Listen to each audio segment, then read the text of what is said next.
সবার প্রিয় ছেলে মেয়ে তোমাদেরই জন্য শুরু হতে চলেছে আজ অনুষ্ঠান এক অন্য। স্কুল বন্ধ অনেক দিন, তাই মন খারাপ আজ সবার, তবুও শুরু হচ্ছে এখন লেখাপড়া। আমার প্রিয় ছাত্রছাত্রীরা, আজকের ক্লাসে তোমাদের স্বাগত জানাই।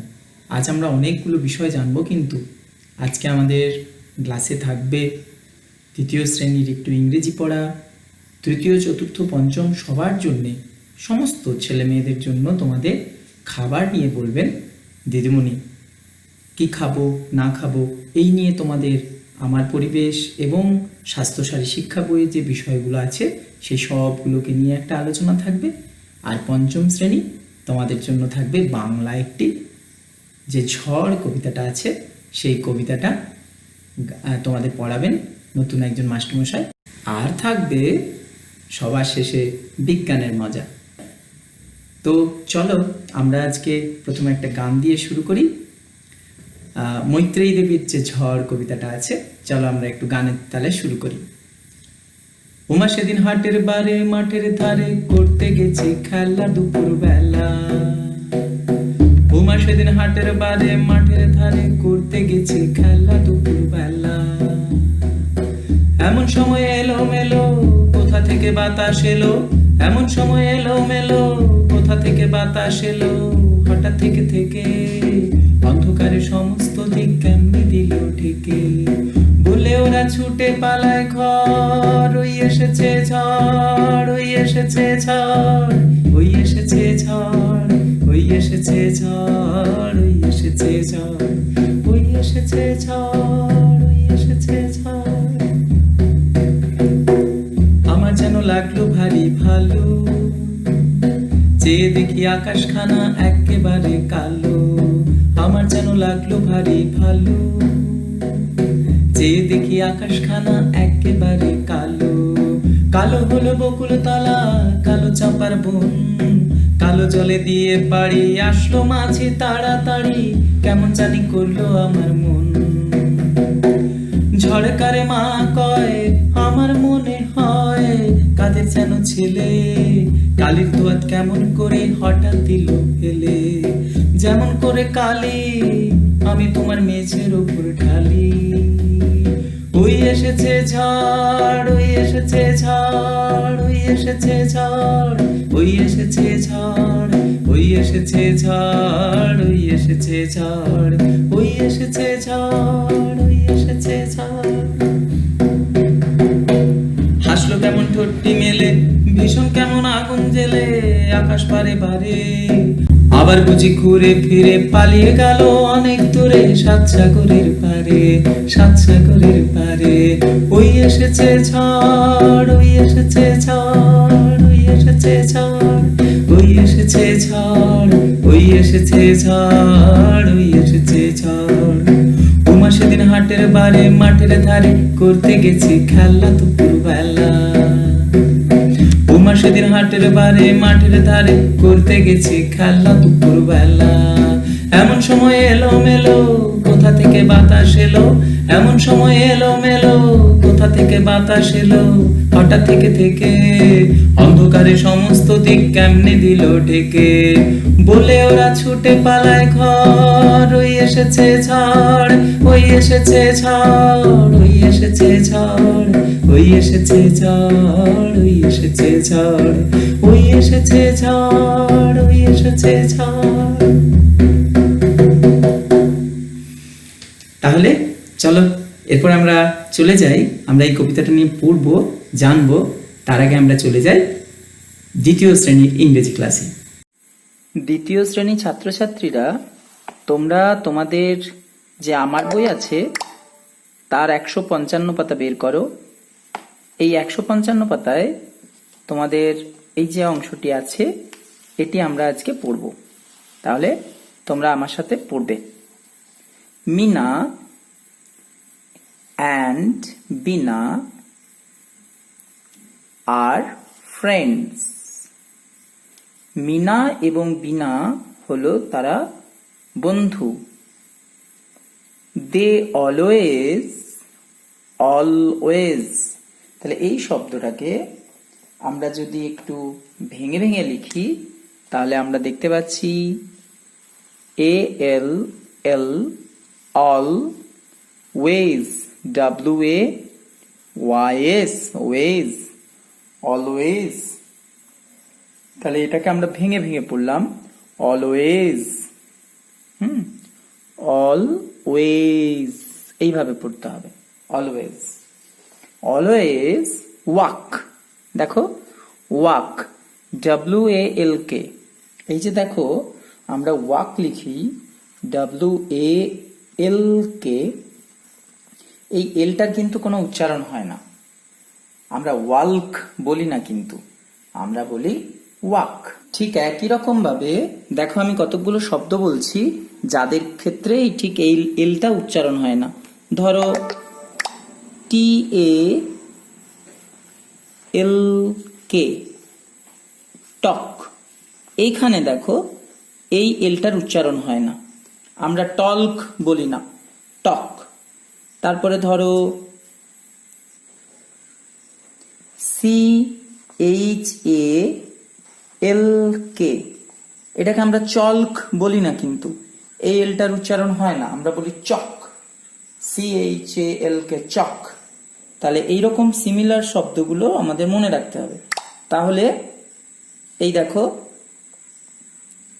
আমরা বলছি W A L K walk, T L K talk, C H L K chalk, এইরকম, ঠিক আছে? তাহলে এগুলো মনে রাখতে হবে।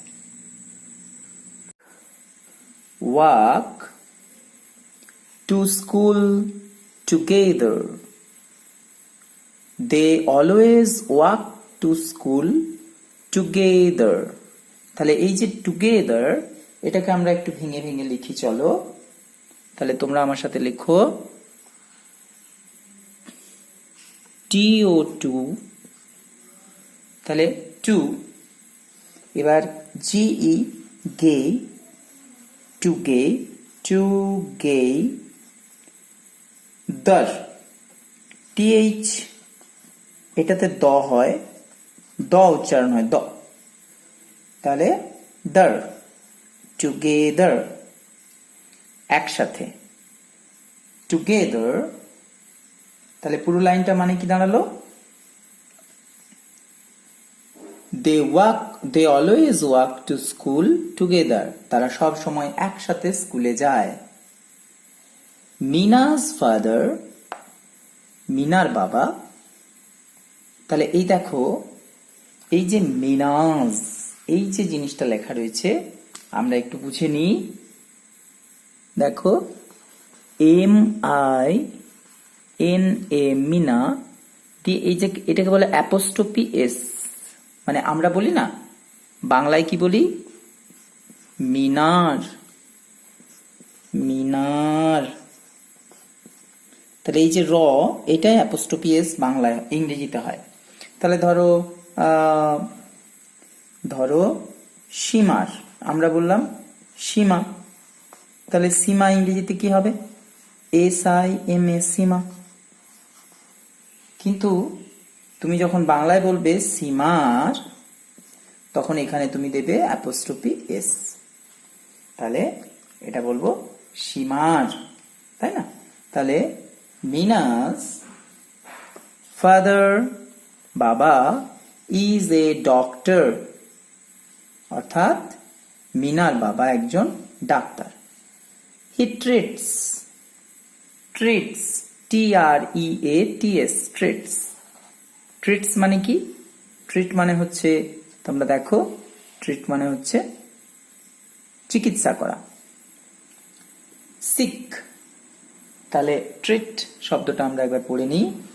ট্রিট মানে হচ্ছে, দেখে নাও তোমরা, চিকিৎসা করা।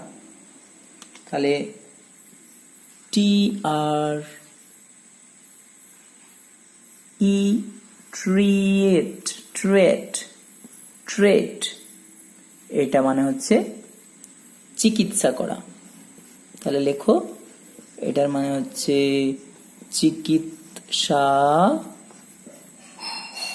করা। Treat. Sick, SICK, sick, sick মানে হচ্ছে অসুস্থ, তাহলে সিক পিপল। তাহলে মিনার বাবা একজন ডাক্তার, হি ট্রিটস সিক পিপল, তিনি চিকিৎসা করেন যারা অসুস্থ মানুষ তাদের, in the village, in the village, গ্রামে। বিনাস ফাদার, এই দেখো তোমাদের আগে বলেছিলাম, তাহলে বিনার, তাহলে ঠিক দেখো আমরা বিনা কথাটা যখন বাংলায় লিখি বিনা, তখন আমরা ইংরেজিতে লিখি BINA, বিনা। কিন্তু যখনই আমরা বলবো বিনার, তখন এখানে হয়ে যাবে apostrophe S, Bina's. Bina's father is a farmer, বিনার বাবা একজন কৃষক, ফার্মার। তাহলে আমরা এটাকে ভেঙে লিখছি FAR, ফার্মার, MER, মার, ফার্মার অর্থাৎ কৃষক। তাহলে এটা তোমরা বুঝে গেলে, কৃষক। He works in the field, তিনি ফিল্ডে কাজ করেন। হি ওয়ার্কস, তিনি কাজ করেন, ইন দ্য ফিল্ড অর্থাৎ মাঠে। He works in the field, তিনি মাঠে কাজ করেন। দে অল লাভ, তারা সবাই ভালোবাসেন। দে অল লাভ দেয়ার, তাদের ভিলেজ অর্থাৎ তারা সবাই তাদের গ্রামকে ভালোবাসেন। তাহলে দেখো এরপর আমরা এখানে টিক চিহ্নটা, সঠিক চিহ্নটা আমরা টিক দেব। তাহলে দেখো মিনা অ্যান্ড বিনা, এখানে কি বলছে আগে দেখে না আরেকবার, টিক অর্থাৎ এরকম একটা টিক চিহ্ন দেব। তাহলে যেটা আমার উত্তরটা ঠিক সেটাতে আমি টিক চিহ্ন দেব। তাহলে দ্য টিক দ্য কারেক্ট অর্থাৎ সঠিক, কারেক্ট অ্যান্সার অর্থাৎ উত্তর। তাহলে দেখো মিনা অ্যান্ড বিনা, মিনা এবং বিনা অলওয়েজ গো টু, এই দেখো এখানে দুটো অপশন দেওয়া আছে, একটা হচ্ছে প্লেগ্রাউন্ড আর একটা হচ্ছে স্কুল। প্লেগ্রাউন্ড আর স্কুল, তাহলে আমরা এই দুটো অপশনকে যদি পাশাপাশি লেখা থাকে তাহলে আমরা কোনটাই টিক দেব? ধরো প্লে, এটাকে আমরা এইভাবে পড়বো প্লে, আর গ্রাউন্ড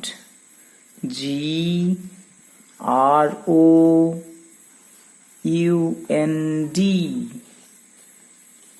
প্লে গ্রাউন্ড, প্লেগ্রাউন্ড তাহলে খেলার মাঠ। আর এখানে আছে স্কুল, SCHOOL,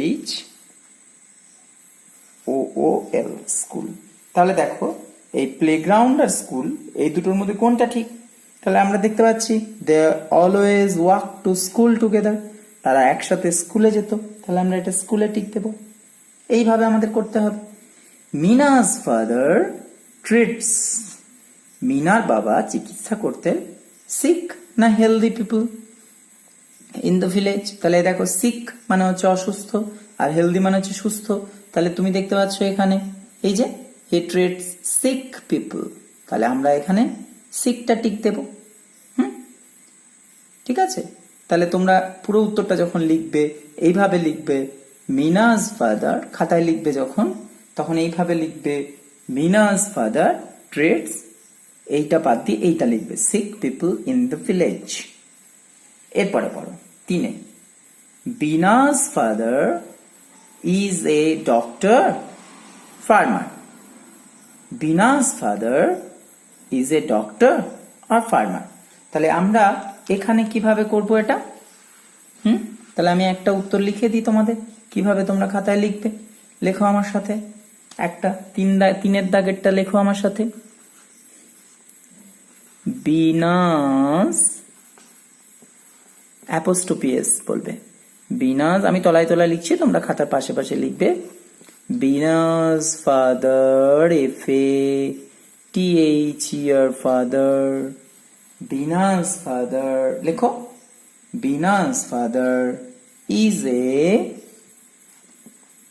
a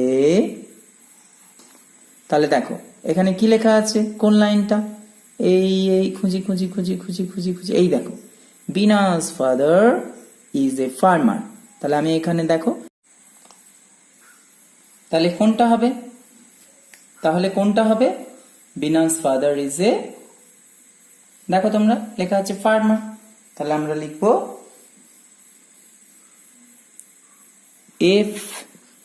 FARMER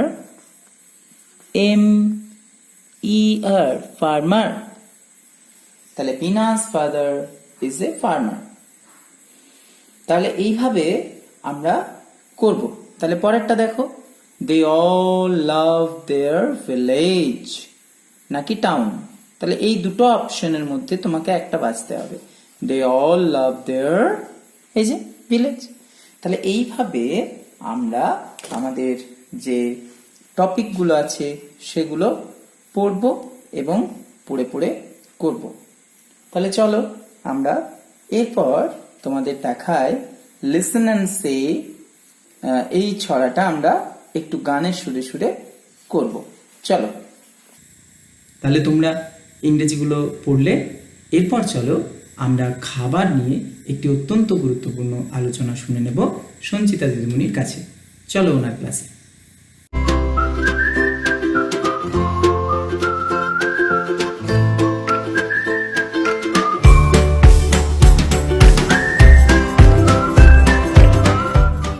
কেমন আছো সবাই? কতদিন তোমাদের মুখগুলো দেখিনি, মনটা ভালো নেই।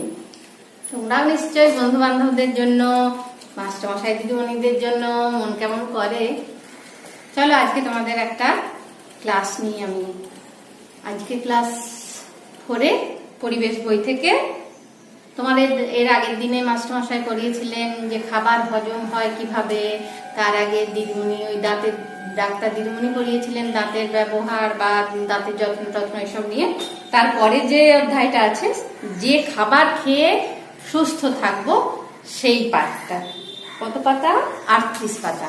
ক্লাস 4-এর 38 পাতা। যে খাবার খেয়ে সুস্থ থাকবো আমরা। আর এখন যা পরিস্থিতি, এখন বলে শুধু নয়, 12 মাসই সুস্থ থাকতে আমাদেরকে হবেই। সব থেকে বড় সম্পদ আমাদের স্বাস্থ্য সম্পদ। সবকিছু থেকেই বেশি মূল্যবান হচ্ছে স্বাস্থ্য। সেটা যদি না ঠিক থাকে সবকিছুই রসাতলে, জানো তো। তো স্বাস্থ্যটাকে ভালো রাখা যায় কিভাবে, আমরা কিভাবে সুস্থ থাকবো, সেইটা জানার জন্য আমাদেরকে এখানে কি কি খাবার খেলে আমরা ভালো থাকবো আর কি খাবার আমরা খাবো না, কি খাওয়া আমাদের অনুচিত, সেইগুলো নিয়ে আজকে আমরা একটু পড়বো। আর এই খাবার নিয়ে কথা বলতে যে দেখো, ক্লাস 4-এর তো আছেই, তোমাদের প্রত্যেকটা শ্রেণীর প্রায় হচ্ছে তোমার এই যে স্বাস্থ্য শারীরিক শিক্ষা বইগুলো আছে, ক্লাস 4-এর আছে, 5-এর আছে, ক্লাস 3-এরও আছে। এসো অপুষ্টিকে তারাই, তারপরে এই খাবারের অধ্যায়টা নিয়ে প্রায় প্রত্যেকটা স্বাস্থ্য শারীরিক শিক্ষা বইয়েই আছে। আর খাবার দাবার নিয়ে কথা ক্লাস 3-র পরিবেশও আছে। মানে ওই জন্য আমি এমন একটা বিষয় বেছেছি যাতে করে 3, 4, 5 সবাই এই বিষয়টায় অংশ নিতে পারো। এই যে দেখো তোমাদের খাদ্য বলে, ক্লাস 3-তে খাদ্য বলে যে অধ্যায়টা শুরু হচ্ছে 26 পাতায়, জিভের জলের রহস্য। তারপরে আছে ফল খাওয়ার গুণাগুণ, কেন আমরা ফল খাবো। তারপরে শাক সবজি, শাক পাতা কেন খাবো। তারপরে আর কি আছে, যে সব ফল খাওয়া উচিত নয়। তারপরে প্রাণীজ খাবার, দুধ, দই, ছানা, মানে এইসব দুগ্ধজাত যে সমস্ত জিনিসগুলো আছে সেগুলো আমরা খাবো। আর ভাজা খাবার বা প্যাকেটজাত খাবার যে আমাদের খাওয়া চলবে না, সেই সব নিয়েও একটু করে আছে। মানে একদিনে তো এতটা পড়াবো না, কিন্তু এই যে বিষয়গুলো আছে পুরো এই খাবার ব্যাপারটাতে, সেইটা নিয়ে তোমাদের সঙ্গে আলোচনা করব। তো আজকে যেহেতু বলেছি যে কি কি খাবার খেলে আমরা সুস্থ থাকবো, সেইটা দেখো তোমরা একটু। আমি পড়ার সঙ্গে সঙ্গে তোমাদেরকে বোঝাই। আমাদের সবার কি একই রকমের খাবার দরকার হয়? হ্যাঁ, তোমাদেরই মধ্যে দেখবে ক্লাসে কেউ আছে খুব দুর্বল, কেউ রোগা পাতলা, কেউ আবার একটু স্বাস্থ্যবান, কেউ একটু কম ভোগে রোগ অসুখে, কেউ একটু বেশি ভোগে। তাহলে সব মানুষের কি একই রকম খাবার খাওয়া দরকার? না, আমরা সবাই তো একই ধরনের কাজও করি না। কোনোটায় বেশি পরিশ্রম হয়, কোনোটায় একটু কম। কাজ অনুযায়ী শক্তির চাহিদাও বদলায়। তাহলে মনে করো মাঠে ঘাটে যারা কাজ করেন, হ্যাঁ, খেতে খামারে যারা কাজ করেন, কারখানার শ্রমিক যারা, তাদের যতটা খাবারের শরীরে প্রয়োজন, আমরা যারা বসে বসে কাজ করি তাদের কি অতটা খাবারের প্রয়োজন? অতটা প্রয়োজন নেই। তাহলে কাজ অনুযায়ী শক্তির চাহিদাও বদলায়। শক্তির চাহিদা বদলানোর সঙ্গে সঙ্গে আবার খাবার খাওয়ার ধরন আর পরিমাণও বদলায়। সহেলি জিজ্ঞেস করলো, তাহলে আমরা কিভাবে বুঝবো কোন কোন খাবার খেতে হবে? আসলে আমাদের নানা রকম খাবার মিলিয়ে মিশিয়ে খেতে হবে। যেমন বিভিন্ন ধরনের খাবার সঠিকভাবে মিলিয়ে মিশিয়ে খাওয়ার জন্য একটা পরিকল্পনা করা হয়। এটাকে বলা হয় খাদ্য তালিকা বা খাদ্য চার্ট, যাতে শরীরের শক্তির চাহিদা মেটে, সঠিকভাবে বেড়ে উঠতে পারি আর রোগ প্রতিরোধও করতে পারি। এই যে তোমরা সবাই বাড়ন্ত বাচ্চা, সবাই বড় হচ্ছ এবং তোমাদের যারা 4-5-এ পড়ছো তারা তো আর এক দু বছর পরে বয়ঃসন্ধির জায়গায় আসবে। এই সময় মানে শরীরের, বিশেষ করে মেয়েদের, হ্যাঁ, সবারই একটু বেশি করে খাবার দাবার, একটু পুষ্টিকর খাবার দাবার খাওয়ার খুব দরকার। এই পরিকল্পনা অনুযায়ী প্রতিদিন সব ধরনের খাবার পরিমাণ মতো মিলিয়ে মিশিয়ে খাওয়া, এটাই হচ্ছে সুষম আহার। বিভিন্ন ধরনের খাবার সঠিকভাবে মিলিয়ে মিশিয়ে খাওয়ার জন্য একটা পরিকল্পনা করা হয়, যাতে শরীরের শক্তির চাহিদা মেটে, সঠিকভাবে বেড়ে উঠতে পারি আর রোগ প্রতিরোধও করতে পারি। এই পরিকল্পনা অনুযায়ী প্রতিদিন সব ধরনের খাবার পরিমাণ মতো মিলিয়ে মিশিয়ে খাওয়া, এটাই সুষম আহার। কিন্তু এখন প্রশ্ন হলো যে সব মানুষের সুষম আহার কি একই রকমের হবে?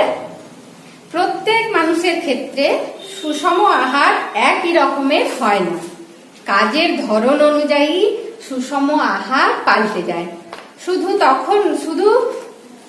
শুধু তাই নয়, সুষম আহার কেমন হবে তা নির্ভর করে বয়স, শরীরের ওজন, উচ্চতা, শারীরিক অবস্থা, কোনো জায়গার জল হাওয়ার মতো বিষয়ের উপরেও।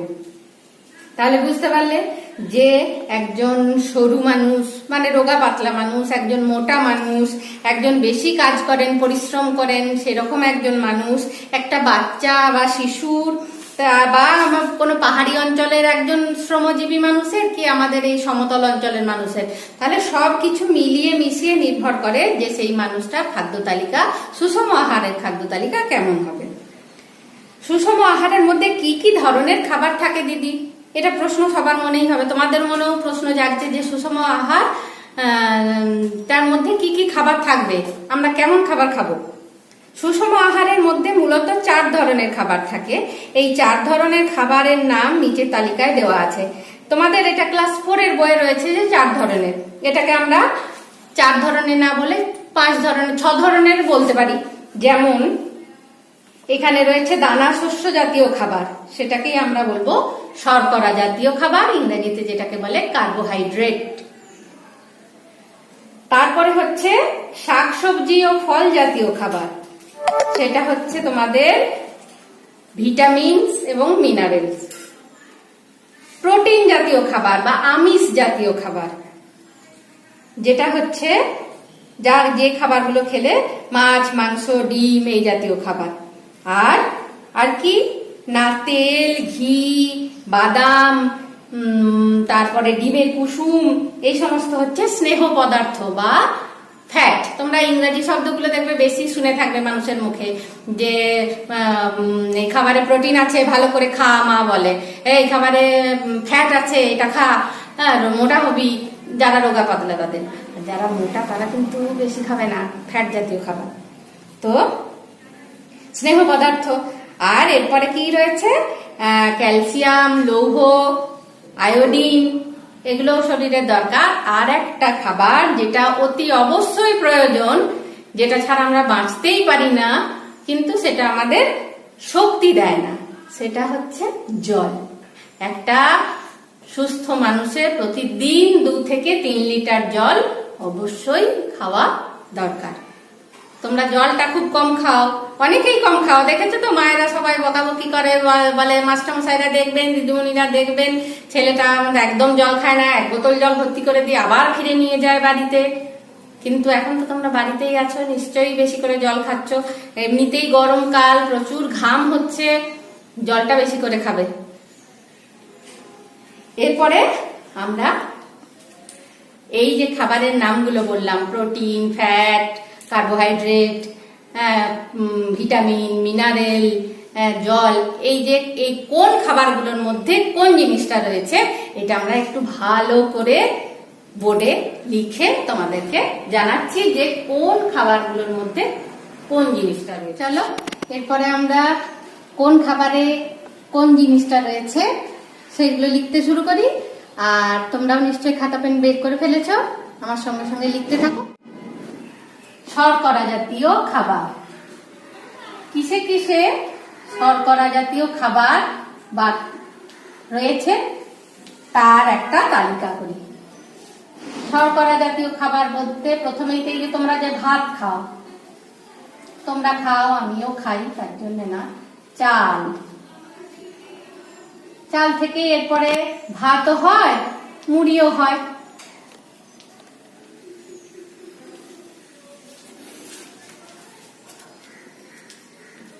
এরপরে আটা, আটাকে মেখে বেলে সেঁকে নিলেই রুটি হয় জানো। তাহলে চাল, আটা, আলু, চিনি,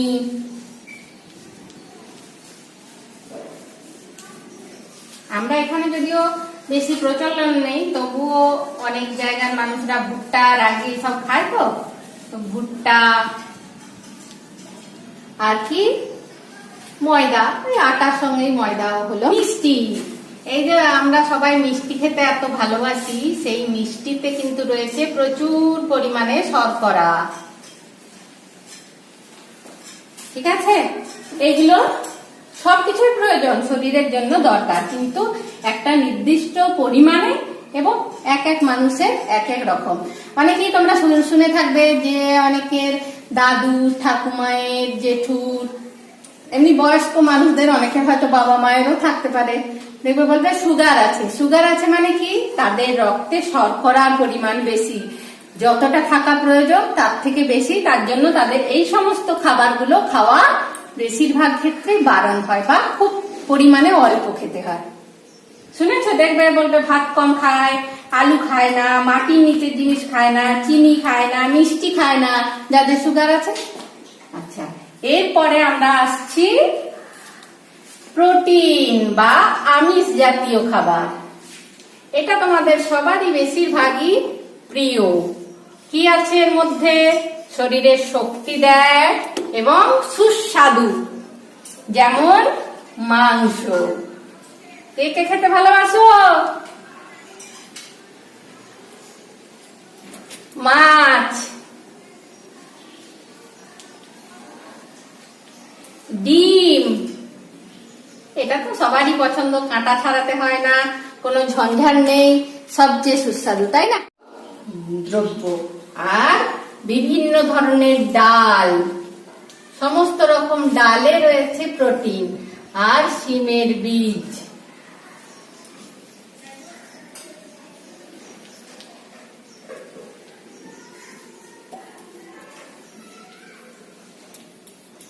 এইসব জিনিসগুলোর মধ্যে রয়েছে মাংস, মাছ, ডিম, দুধ, ডাল, শিমের বীজ, এগুলোর মধ্যে রয়েছে প্রোটিন জাতীয় খাবার বা আমিষ জাতীয় খাবার। তাহলে শর্করা হলো, প্রোটিন হলো, এরপরে স্নেহ পদার্থ বা ফ্যাট।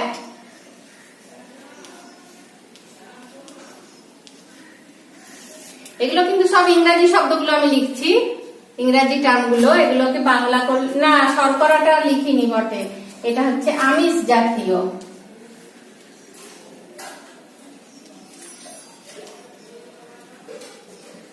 আর এটা হচ্ছে স্নেহ।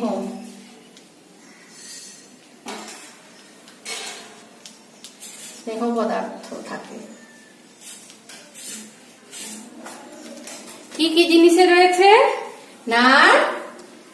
তেল।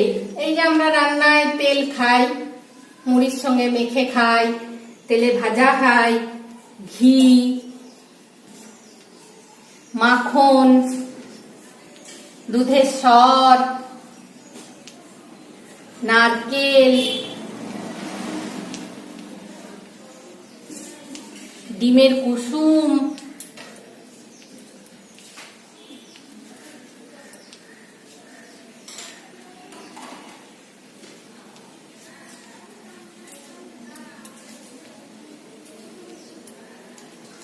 আর বাদাম। এই সব জিনিসগুলো রয়েছে ফ্যাট বা স্নেহ পদার্থ জাতীয় জিনিস। আর এরপরে কি না ভিটামিন।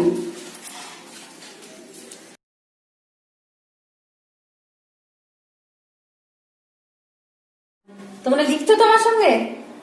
লেখো যে লাল শাক, যে সে বাজারে লাল রঙের লাল নোটের শাক নিয়ে আসে না, সেই লাল শাক, গাজর, পালং শাক, কাঁচা লঙ্কা, বাঁধাকপি, টমেটো, কুমড়ো, পটল, কত নাম লিখবো, ঢেঁড়স, ঝিঙে এখন পাওয়া যাচ্ছে, এরপরে কমলা লেবু,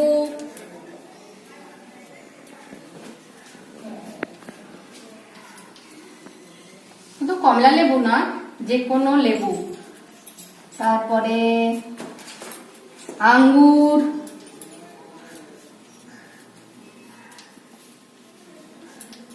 পেয়ারা,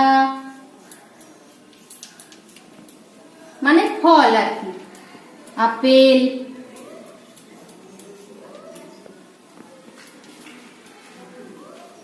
তার মানে এক কথায় সমস্ত রকমের, প্রায় সব রকমের শাকসবজি আর ফল, এগুলোর মধ্যে রয়েছে ভিটামিন। আর এরপরে খনিজ লবণ, খনিজ লবণ বা মিনারেলস। কিসে কিসে রয়েছে খনিজ লবণ?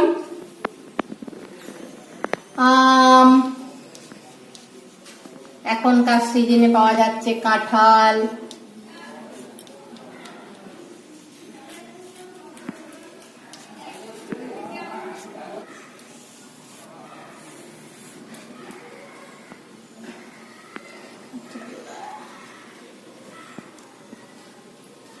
কলা, জাম, লিচু, আনারস,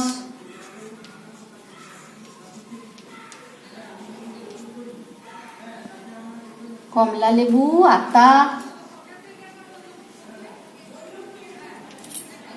এইসবে। আর হচ্ছে জল।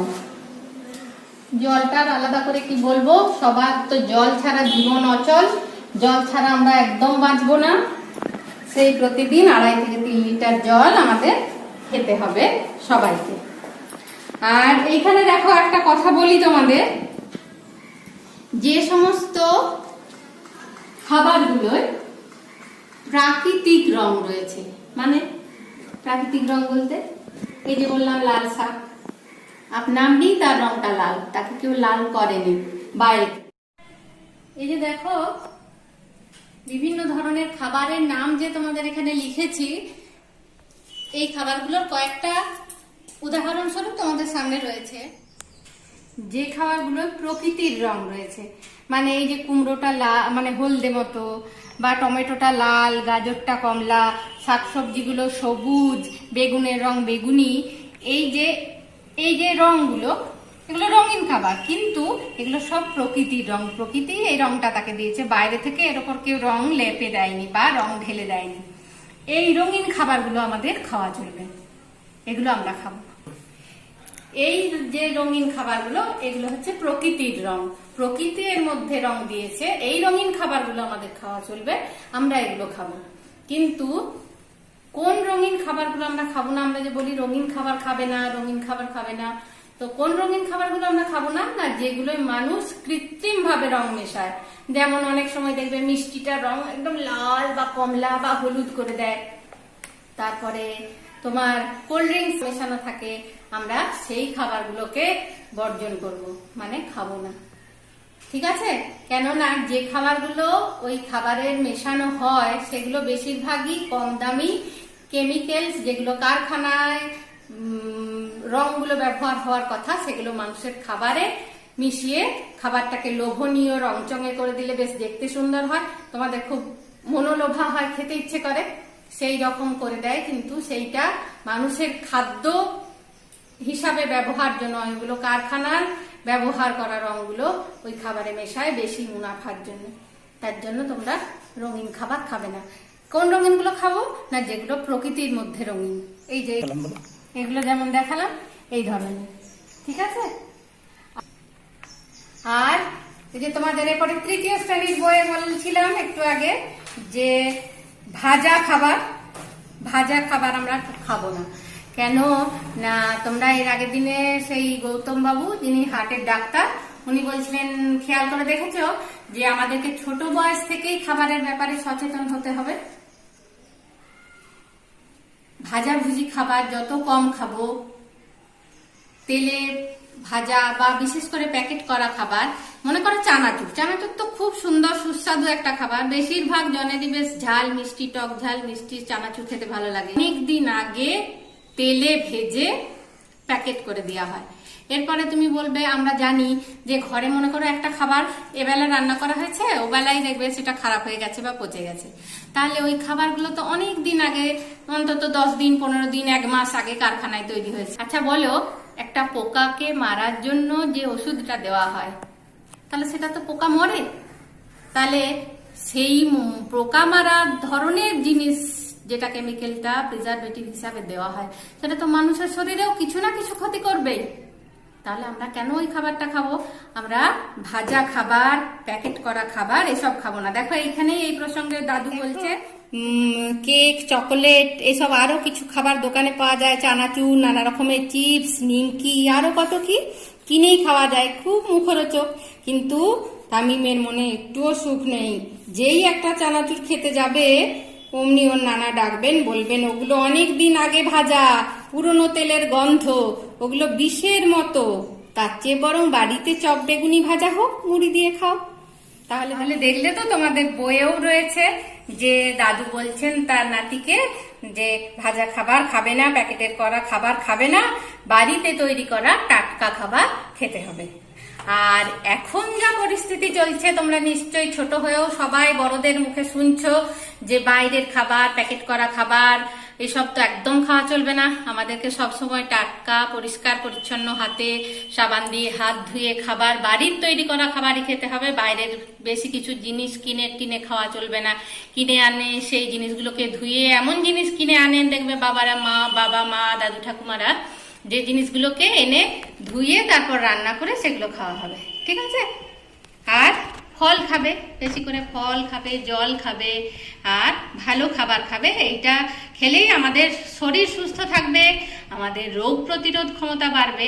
আর যে কোনো, তোমরা আমাদের দেখেছো তো স্কুলে বারবার বলা হয় যে সেই ঘরটাই আগে ভেঙে পড়ে যেটার ভিতটা দুর্বল। তাহলে তোমাদের এখন ভিত তৈরির সময়, তোমরা যদি ভেতর থেকে শক্তিশালী হও, রোগ প্রতিরোধ ক্ষমতা যদি তোমাদের বেড়ে ওঠে, বেশি হয়, তাহলে সহজে যে ভাইরাসই আসুক, যে ব্যাকটেরিয়াই আসুক, যে ছত্রাকই আসুক, যে জীবাণুই আসুক না কেন, সহজে কাবু করতে পারবে না। যারা ভিতর থেকে দুর্বল, যাদের রোগ প্রতিরোধ ক্ষমতা কম, তারা সহজে প্রভাবিত হন বা তারা বেশি অসুস্থ হয়ে পড়েন, আক্রান্ত হন। তাহলে আমাদেরকে এমন সব খাবার দাবার খেতে হবে, এমন জীবনের অভ্যাস তৈরি করতে হবে, সু অভ্যাসগুলো, যার ফলে আমাদের ভিতর থেকে রোগ প্রতিরোধ ক্ষমতা গড়ে ওঠে আর আমরা সহজেই সবকিছুকে রোগ জীবাণুর হাত থেকে ঠেকাতে পারি। তাহলে এতক্ষণ যে আলোচনা করলাম খাবার নিয়ে, আমাদেরকে রোগ প্রতিরোধ ক্ষমতা বাড়িয়ে তোলার জন্য কোন খাবার থেকে আমরা শক্তি পাই, এইসব বিষয়গুলো তোমরা তাহলে নিজের ভাষায় নিজের মতো করে সুন্দর করে লিখবে। এই পর্যন্তই, ভালো থেকো সবাই, আবার পরের দিনের ক্লাসে আরো বেশি কিছু বলবো। তাহলে দেখলে তো, খাবার নিয়ে কিন্তু আমাদের অবহেলা করা চলবে না। যে বিষয়গুলো আমরা শুনলাম, বুঝলাম, এগুলো আমাদের কিন্তু সারা জীবন মনে রাখতে হবে, কারণ আমাদের শরীরকে সুস্থ রাখার দায়িত্ব কার? আমাদেরই তো। তাহলে চলো এরপর আমরা চলে যাই, ঝড় কবিতাটা আমরা পড়ে নেব অরূপ স্যারের কাছে, ওনার ক্লাসে আমরা চলো যাই।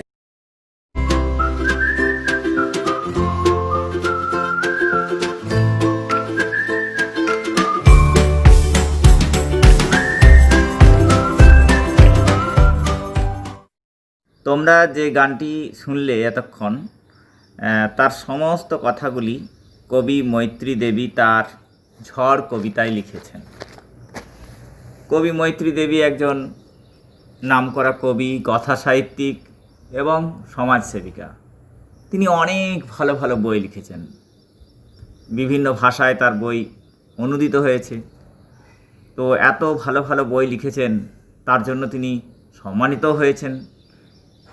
তার বিখ্যাত দু একটা বই বলি, মংপুতে রবীন্দ্রনাথ, স্বর্গের কাছাকাছি, ন হন্যতে।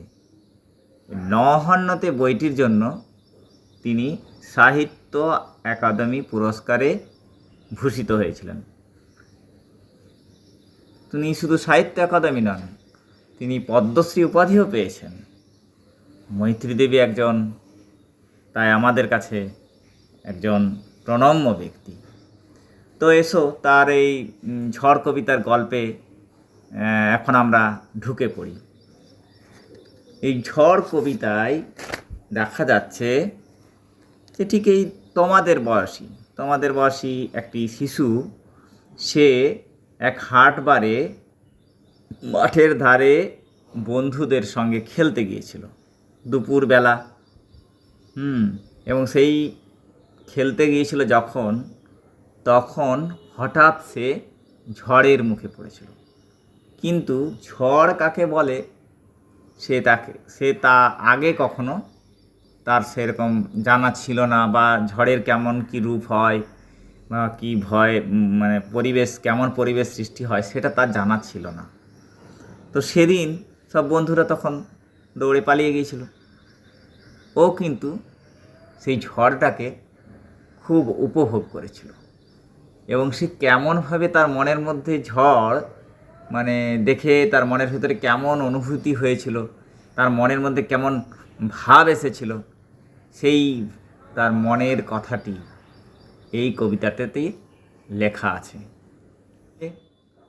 এখন এসো আমরা কবিতাটা একদম লাইন ধরে ধরে পড়ব এবং এর অর্থটা তোমাদেরকে বলবার চেষ্টা করব।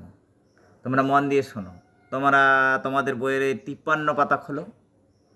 আশা করি তোমরা সবাই খুলেছ। এখন আমরা পড়ব। ও মা, সেদিন হাটের বারে মাঠের ধারে করতে গেছি খেলা দুপুরবেলা। শিশুটি তার মাকে বলছে, গল্পটা বলছে আর কি। ও মা, সেদিন হাটের বারে মানে সপ্তাহে আগে একদিন হাট বসতো। তোমরা নিশ্চয়ই জানো হাট কাকে বলে।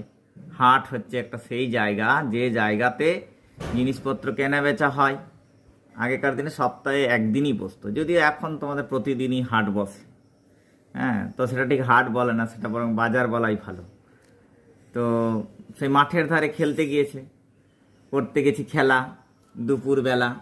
এমন সময় এলোমেলো কোথা থেকে বাতাস এলো। এলোমেলো কথার অর্থ কি? এলোমেলো মানে অগোছালো, উল্টো পাল্টা, মানে হঠাৎ বাতাসটা এলোমেলো, এদিক থেকে সেদিক থেকে। কোথা থেকে বাতাস এলো হঠাৎ থেকে। অন্ধকারে সমস্ত দিক কেমনে দিল ঢেকে, বললে ওরা ছুটে পালায় ঘর, ওই এসেছে ঝড়। ওরা কারা? ওরা বলতে ও যাদের সঙ্গে খেলতে গিয়েছিল সেই বন্ধুরা। ওরা ছুটে পালিয়ে গেল, বলল ওই ঝড় এসেছে। আর এই শিশুটি তো ঝড় কখনো দেখেনি, তাই তার খুব ভালো লাগলো। তাই বলছে আমার যেন লাগলো ভারী ভালো, চেয়ে দেখি আকাশখানা একেবারে কালো। তাকিয়ে দেখছে যে আকাশখানা যেন পুরো কালো ছাতার মতো হয়ে যাচ্ছে, একটা অন্ধকার নেমে আসছে চারদিক থেকে, সব জায়গাটা কালো হয়ে যাচ্ছে। তাই বলছে কালো হলো বকুল তলা, বকুল গাছের তলাটা আরো কালো হয়ে গেল। কালো চাঁপার বন, চাঁপা ফুল, চাঁপা ফুল তোমরা জানো, চাঁপা ফুল গ্রীষ্মকালীন একটা ফুল। হ্যাঁ, চম্পক ফুল, মানে একে বলে চম্পক, ভালো নাম চম্পক। তো সেই চাঁপার বন কালো হয়ে এলো। আর যে জল, নদীর জল, সেও তো কালো হয়ে গেছে, তার কাছে অন্ধকার হয়ে আসছে, আর আলো পড়েনি।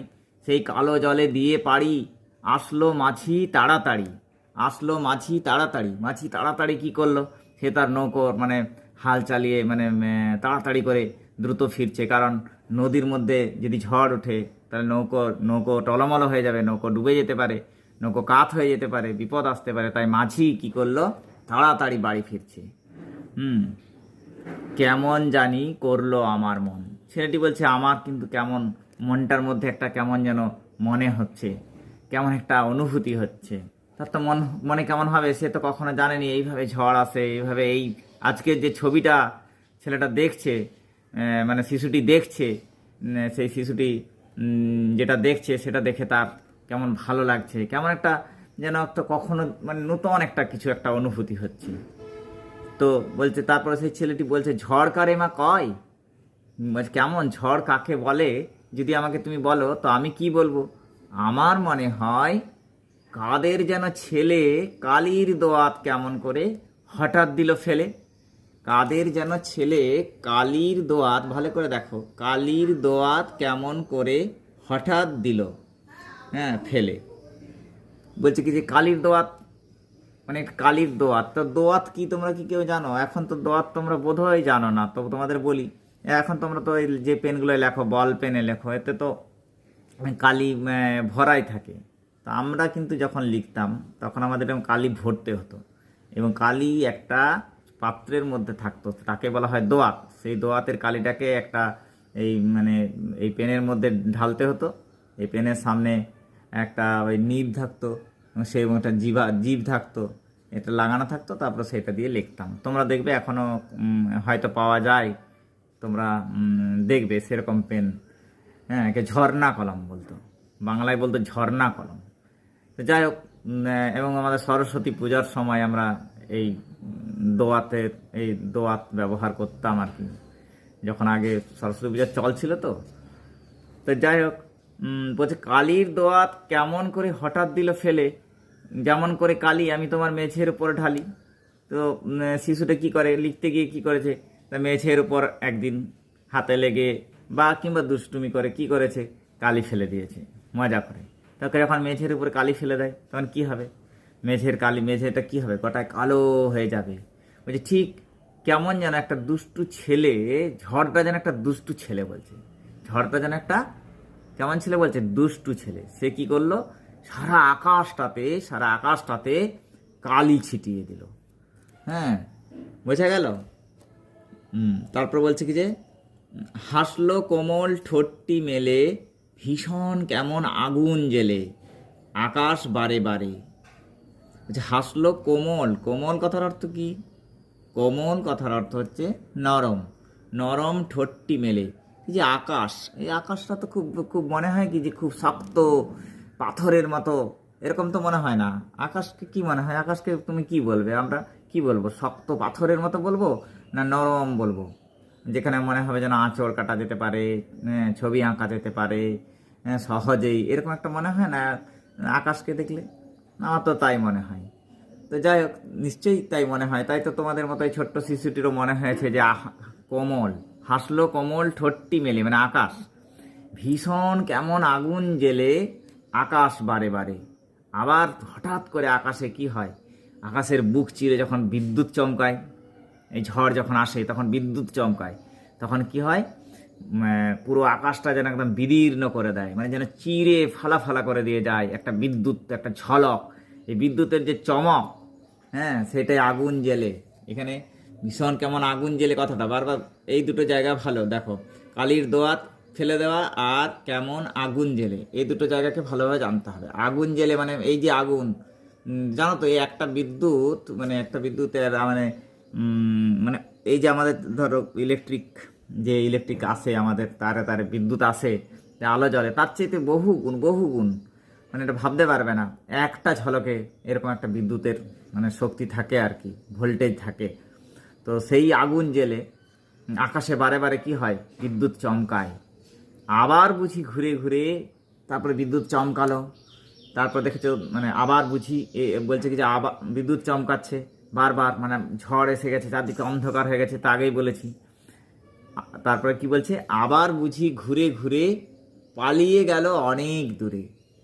আবার ঘুরে ঘুরে, তো ঝড় তোমরা যদি কোনোদিন দেখেছো, মানে আমরা যখন দেখতাম যখন কালবৈশাখী ঝড় হতো বিকেল বেলায়, হ্যাঁ, আর সে ঝড়ে আমরা আমও কুড়াতে যেতাম, তবে সেই ঝড়ের সময় কিন্তু যাওয়া উচিত নয়, কারণ কি হয় বলো তো, তখন তো বাজ পড়ে, তো ঝড় পড়ার পরেই আম কুড়াতে যাওয়া উচিত। তবু সেই লোভ সামলাতে পারতাম না, ছোটোবেলায় আমরা চলে যেতাম। তো আমরা তখন দেখেছি কালবৈশাখী যখন ঝড় আসতো না, মানে ঝড়টা একটু ঘুরে ঘুরে তোমরা ভূগোলের মাস্টারমশাইয়ের কাছ থেকে আরও ভালোভাবে জানবে যে কেমন করে ঝড় হয়, মানে ঝড় কি হয়, মানে ওখানে কোনো একটা জায়গায় গ্রীষ্মকালে কি হয়, জায়গাটা গরম হয়ে যায়, গরম হয়ে গেলে সেখানে বাতাসটা হালকা হয়ে যায়, হালকা হলে উপর দিকে উঠে যায়, তখন চারপাশ থেকে কি হয়, ঠান্ডা বাতাস ছুটে আসতে থাকে।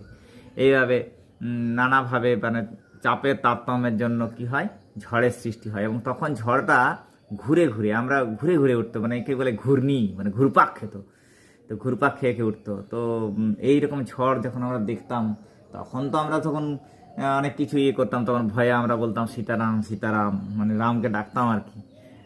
যাই হোক, এখন আর আজকাল এরকম কেউ ডাকে না, বা ডাকার কোনো সেরকম যুক্তিও নেই। তো ঝড় কেন হয় সেগুলোই বরং জেনে নেওয়া, বুঝে নেওয়া দরকার। তো সেই তার মানে বলতে চাইছি, ঝড় কিন্তু ঘুরে ঘুরে তৈরি হয়, এবং ঘূর্ণিঝড় বলে। আবার বুঝি ঘুরতে পালিয়ে গেল অনেক দূরে, মানে ঝড়টা চলে গেল, মানে ঝড়টা আস্তে আস্তে আগিয়ে যায়। ঝড় তো এক জায়গায় থেমে থাকে না, ঝড় কি থেমে থাকে? এই যে কিছুদিন আগে আমফান ঝড় হলো, তোমাদের কি বললো, দীঘা থেকে এত কিলোমিটার দূরে, হ্যাঁ, তারপরে আরও এগিয়ে আসছে, বাংলাদেশে আছড়ে পড়ছে, হ্যাঁ, পশ্চিমবাংলা এদিকে এগিয়ে আসছে, তারপরে ঝড় এক জায়গায় থেমে থাকে না। তাই ঝড় কি হলো, পালিয়ে গেল অনেক দূরে, 7 সাগরের পারে। 7 সাগরের পারে মানে সেই 7 সাগর 13 নদী আমরা বলি না, চলে যাব কি একটা এই লাইনটি মনে পড়ছে না। 7 সাগরের পারে পারিজাত বনে, জল দিতে চলে যাব পারিজাত বনে, আমরা ওইরকম পড়েছি সহজ পাঠে।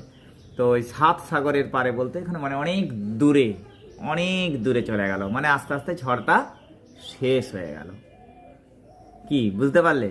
সাগরের কথা যখন উঠলো, তখন এই প্রসঙ্গে বলি যে অধিকাংশ যে ঘূর্ণিঝড় তার উৎপত্তি কোথায় হয়, সমুদ্র বা সাগরে হয়। ধরো কোনো একটা জল তুমি কোনো একটা জায়গায় ঢেলে দিলে, জলটা কোথা থেকে কোন দিকে গড়িয়ে যাবে, ঢাল অনুযায়ী গড়িয়ে যাবে, মানে উঁচুর থেকে নিচুর দিকে গড়িয়ে যাবে। তেমনি বায়ু উচ্চচাপ থেকে নিম্নচাপ অঞ্চলের দিকে প্রবাহিত হয়, একে বায়ু প্রবাহ বলে, তোমরা ভূগোলে পড়েছো। তো এই ঝড়ের কারণ কিন্তু এই উচ্চচাপ অঞ্চল থেকে নিম্নচাপের দিকে ধেয়ে আসা। নিম্নচাপাঞ্চলে কি হয়, যত চাপ কমে যায় তখন কি হয়, চাপের তারতম্যটা অনেক বেড়ে যায়, এবং চাপটাকে সমান করার জন্য কি হয়, উচ্চচাপ অঞ্চল থেকে নিম্নচাপের দিকে ধেয়ে আসে, আর যত বেশি জোরে ধেয়ে আসে সেই অনুযায়ী ঝড়ের মাত্রার তীব্রতাটাও বেড়ে যায়। তোমরা জানো টর্নেডো, হ্যারিকেন, তারপরে এই সাম্প্রতিক হলো ধরো আমফান, এগুলো হচ্ছে সব ঘূর্ণিঝড়। আচ্ছা, আমরা সবাই জানি, ছোট থেকেই জানছি যে পৃথিবীর 3 ভাগ জল 1 ভাগ স্থল। হ্যাঁ, 3 ভাগ জল 1 ভাগ স্থল না বলে বরং বলা যায় যে যদি 4 ভাগ পৃথিবীটাকে ধরা হয়, 4 ভাগের 3 ভাগ হচ্ছে জল। তার মানে কিন্তু এই নদ নদী খাল বিল এই স্থলভাগের জলগুলো কিন্তু বাদ যাচ্ছে শুধু। তো অধিকাংশ পুরো পৃথিবীটাই এই যে নীল জলকে বোঝাচ্ছে, তাহলে অধিকাংশ 4 ভাগ হচ্ছে, 4 ভাগের 3 ভাগই হচ্ছে জল। আর বিস্তীর্ণ জলরাশি, এই জলরাশিগুলোকে আমরা কি বলি, বিস্তীর্ণ জলরাশিগুলোকে আমরা মূল কটা ভাগে ভাগ করেছি, 5টা ভাগে ভাগ করেছি। হ্যাঁ, সুমেরু, আর এদিকে কুমেরু, আর এই হলো তোমার তোমার কি এটা, এই প্রশান্ত মহাসাগর, এই হচ্ছে প্রশান্ত মহাসাগর। তারপর এদিকে তোমার আটলান্টিক মহাসাগর, তারপরে তোমার এই ভারত মহাসাগর। এই যে 5টা বিশাল বিশাল মহাসাগর, এই মহাসাগরের ছোট ছোট অংশগুলোকে বলা হয় সাগর। অর্থাৎ ছোট ছোট সাগর নিয়ে মহাসাগর তৈরি হয়েছে। আমরা কতগুলো সাগর দেখে নিই। ওখানে তো 7 সাগরের পার বলেছিল, তো সাগরটার সাথে অন্তত দেখি। এর এই পশ্চিম দিকে কি আছে? আরব সাগর, আর এই পূর্ব দিকে বঙ্গোপসাগর। তাছাড়া রয়েছে লোহিত সাগর, আর আমরা জানি যে গ্রিস ইতালির ওই দিকটাতে কি আছে, এই ভূমধ্য সাগর। হ্যাঁ, তারপর তোমার এইদিকে আছে কৃষ্ণ সাগর। হ্যাঁ, কৃষ্ণ সাগর। এইদিকে দেখো এসো, এদিকে আছে জাপান সাগর। তো এরকম অনেক সাগর রয়েছে। তোমরা ম্যাপ দেখে দেখে সাগরগুলিকেও দেখার চেষ্টা করবে, তোমরা দেখবে ভীষণ আনন্দ পাবে। তাহলে আজ এ পর্যন্তই, ভালো থেকো। তাহলে এরপর আমাদের কিসের পালা? হ্যাঁ, এরপর আমাদের পালা হচ্ছে বিজ্ঞানের মজা, মজার বিজ্ঞান। আজকে খুব ছোট্ট উপকরণ দিয়ে এত সুন্দর একটা জিনিস বানানোর কৌশল আমরা দেখব। চলো আমরা দেখে নিই।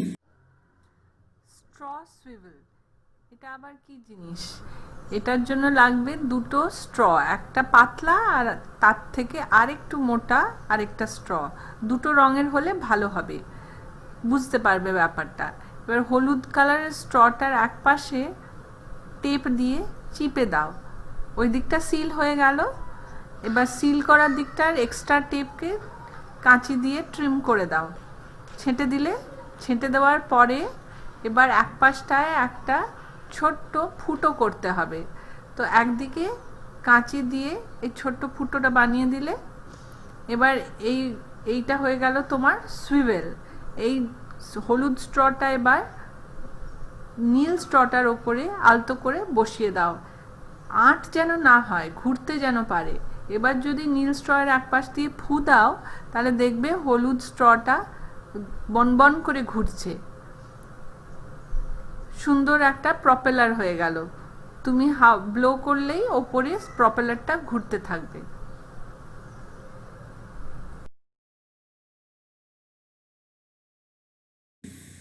তাহলে দেখলে তো এই এই যে কি সুন্দর এটা ঘুরছে, এটা কেন ঘুরছে, কিভাবে ঘুরছে, আমরা এটা নিয়ে কখনো আলোচনা করব পরে। তাহলে চলো, আজ আমাদের সময় শেষ, দেখা হচ্ছে আগামীকাল অনেক অনেক অনেক মজা নিয়ে। খুব ভালো থাকবে তোমরা। আর আমাদের এই ক্লাস তোমাদের কেমন লাগছে অবশ্যই জানাবে। রাধানগর বোর্ড প্রাথমিক বিদ্যালয়, গ্রাম পোস্ট বোর্ড রাধানগর, জেলা বাঁকুড়া 722157 এই ঠিকানায়, এবং এই রইল নাম্বার, তোমরা হোয়াটসঅ্যাপেও জানাতে পারো। সবাই ভালো থাকবে, খুব ভালো থাকবে। দেখা হচ্ছে আগামীকাল। টাটা। তবুও শুরু হচ্ছে এখন লেখাপড়া আবার। ঘরে বসে পড়বো মোরা বইয়ের পড়া ভাই। গান থাকবে, বাংলা থাকবে, অঙ্ক শেখাও চাই। ছবি আঁকা শিখবো মোরা ইংরেজির ওই পাশে। চিনব কত জানার আছে আমাদের আশেপাশে।